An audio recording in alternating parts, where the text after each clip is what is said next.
जैसा कि हमने कल ध्यान के संबंध में थोड़ी सी चर्चा की है, उससे आपको समझ में आ गया होगा कि ध्यान को बताने की कोई विधि नहीं है, कोई तरीका नहीं है। ध्यान में डूबा जा सकता है, ध्यान में जिया जा सकता है, लेकिन ध्यान को बताया नहीं जा सकता। और जब भी कोई बताएगा वो जरूर गलत ही बताएगा। तो मैंने जैसे कहा कि ध्यान एक रहस्यमयी, एक मिस्टीरियस, लेकिन हमारे ही देश में जो चीज पैदा हुई है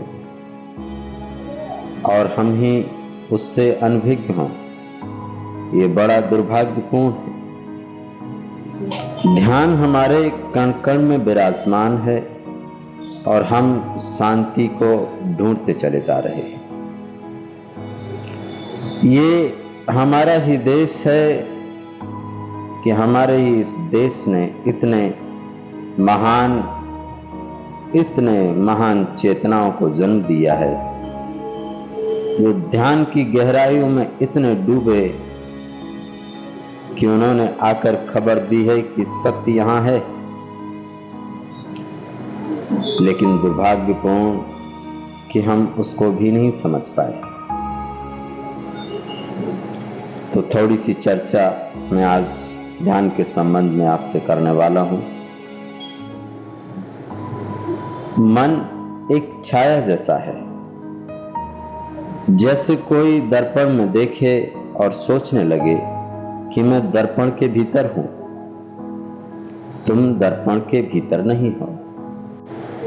दर्पण में कुछ प्रतिबिंबित हो रहा है। जो दर्पण के आगे खड़ा है, मन एक दर्पण है, एक अति सुंदर दर्पण, बहुत उपयोगी है, लेकिन उससे धोखा खाना बहुत आसान है, क्योंकि तुम स्वयं को नहीं जानते और तुम अपने बारे में जो भी जानते हो वह मन के द्वारा ही जानते हो।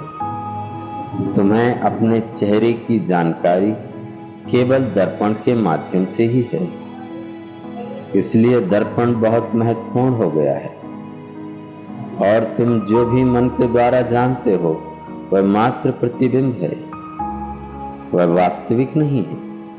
वास्तविक को जानना तो अमन की अवस्था है। अमन से ही जाना जा सकता है। मन को एक तरफ अलग रखना होगा। तुम्हें स्वयं का सामना बिना मन के करना होगा। और यही ध्यान का पूरा रहस्य है। यही ध्यान का पूरा विज्ञान भी है। कैसे मन को अलग रखें, इस प्रक्रिया को मैं लेकर चल रहा हूं। कैसे कुछ क्षणों के लिए अमनी दशा में हो जाएं कि जिससे हम अपनी उस शांति के द्वार को खोज सकें। शुरू में ये क्षण बहुत छोटे होंगे, बस कुछ क्षणों की अमनी दशा, लेकिन बहुत प्रकाशमान और बहुत बदलाव लाने वाली है। यदि अमन की एक छोटी सी भी झलक तुम्हारे भीतर प्रविष्ट हो गई तो तुमने वास्तविकता का कुछ स्वाद ले लिया, और यह स्वाद तुम्हारी जीभ पर हमेशा के लिए लग जाता है। तुम उसे भूल नहीं सकते। उस स्वाद के बाद ही तुम देख सकोगे कि मन चीजों को मात्र प्रतिबिंबित करता है, क्योंकि अब तुम तुलना कर सकते हो। उस तुलना के पहले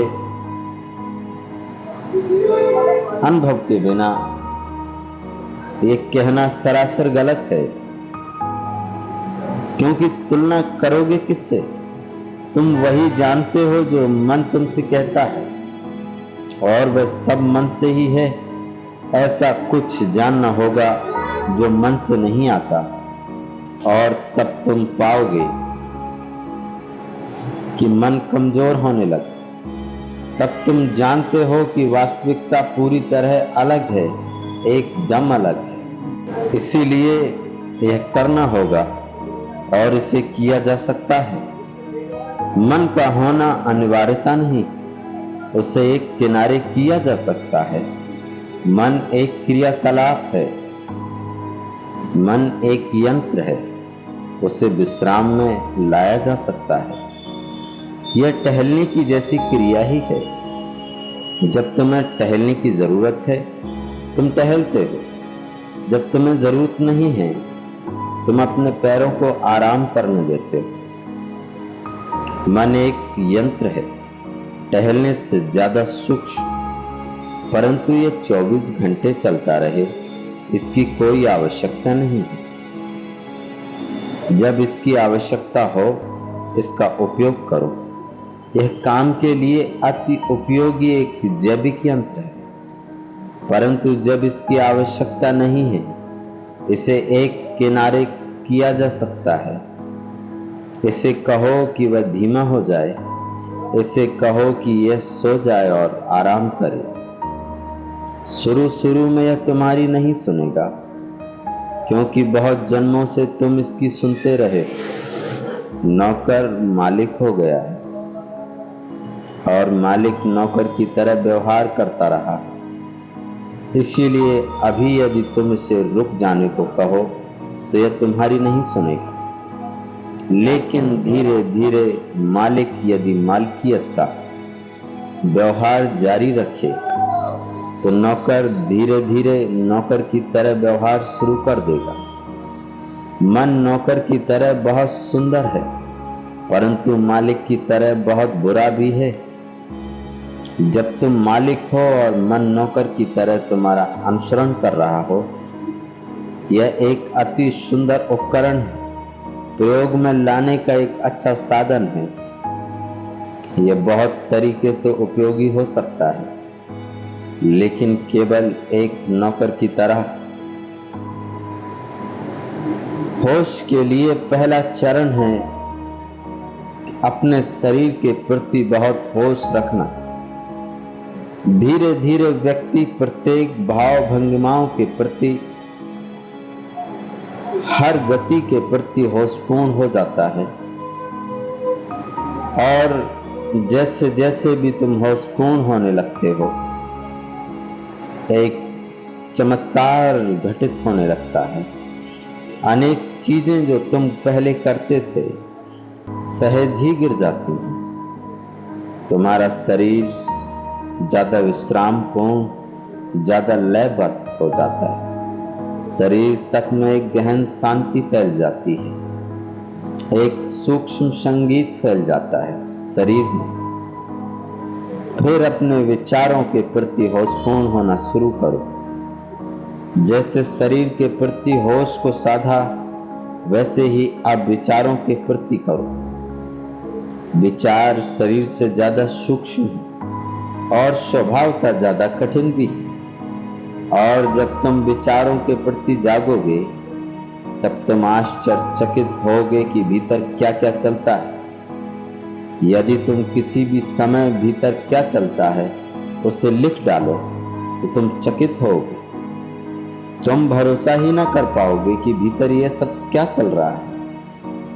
एक प्रयोग करो मेरे कहने से, बस केवल 10 मिनट के लिए लिख डालो। दरवाजा बंद कर लो, दरवाजे पर खिड़कियां बंद कर लो ताकि कोई अंदर ना आ सके और तुम पूरी तरह ईमानदार हो सको। बाद में तुम इसे जला भी देना ताकि तुम्हारे अतिरिक्त कोई इसे जान न सके। और तब पूरी ईमानदारी पूर्वक जो भी मन में चल रहा है उसे लिखते जाओ। उसकी व्याख्या मत करना, कुछ बदलना मत, कुछ जोड़ घटाना मत करना। पूरे सत्य को जैसा का तैसा कागज पर लिख लो। फिर 10 मिनट के बाद इसे पढ़ो। तुम पाओगे कि भीतर एक पागल मन बैठा हुआ है। हम होशपूर्ण नहीं होते, इसलिए सब पागलपन अंतर धारा की तरह चलता रहता है। ये जो तुम कुछ करते हो उससे प्रभावित करता है, और जो तुम कुछ नहीं करते हो उसे भी प्रभावित करता है। ये सब कुछ को प्रभावित करता है और इन सब का जोड़ ही तुम्हारा जीवन बनने वाला है। इसीलिए इस भीतर के पागल व्यक्ति को बदलना होगा। और होश का चमत्कार यह है कि तुम्हें और कुछ भी नहीं करना है सिवाय होशपूर्ण होने की। तो अब हम रात्रि ध्यान के लिए बैठेंगे। तो जिन्होंने भी रात्रि ध्यान की मेरी वीडियो को नहीं देखा है तो जाकर उस वीडियो को देखें। उसके बाद जैसे जैसे सुझाव मैंने दिए हैं उसी तरह से भाव करते हुए ध्यान में लीन हो जाएं और आराम से सो जाएं। मेरी बातों को